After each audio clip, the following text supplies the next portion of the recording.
Today I'm going to shoot a two-part video of my Palmer, Wisconsin PW-27 marine inboard engine.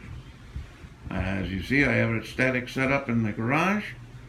I have the gas tank to the left, leading to the electric fuel pump on the motor. I have the bucket full of cooling water, and I have a dry exhaust set up for this demonstration. Normally a wet exhaust would be added for the marine inboard application. As you can see, it's got a Paragon gearbox on the back, which I have completely flushed and refilled. It takes 30 weight motor oil.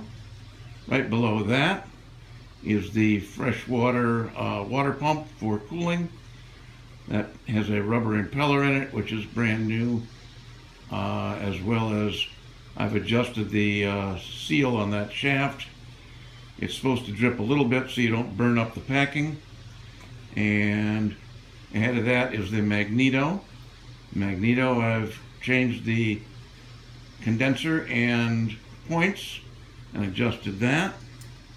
The carburetor is a Zenith carburetor, updraft, with a marine spark arrestor on the front, and I've installed a rebuild kit on that and adjusted the float correctly.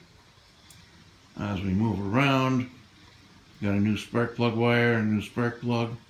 That bit of tape on the spark plug wire, it goes to the combination hour meter tachometer, picks up an impulse from the wire and runs the tachometer.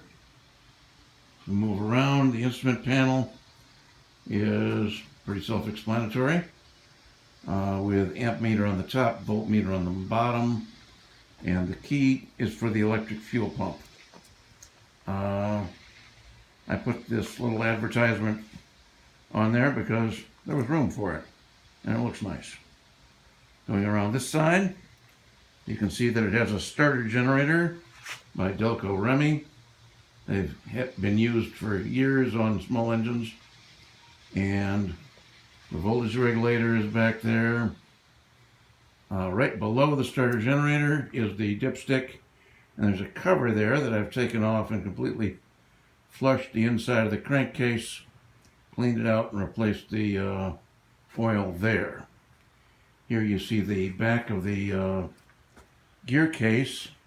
I'm going to go in close on that little placard because that describes that it's a PW-27, 8 horsepower at 2,800 RPMs.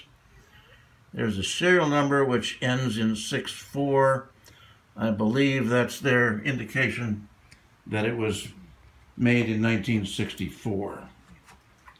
That pretty much concludes the static portion of the video in terms of the description and a walk around.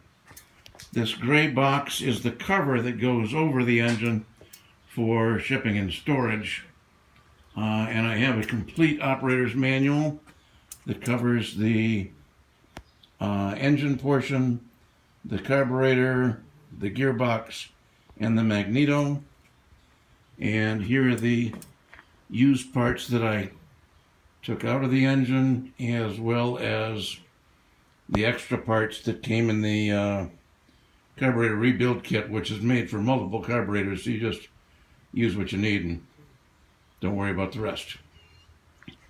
Alright, that's part one of this video.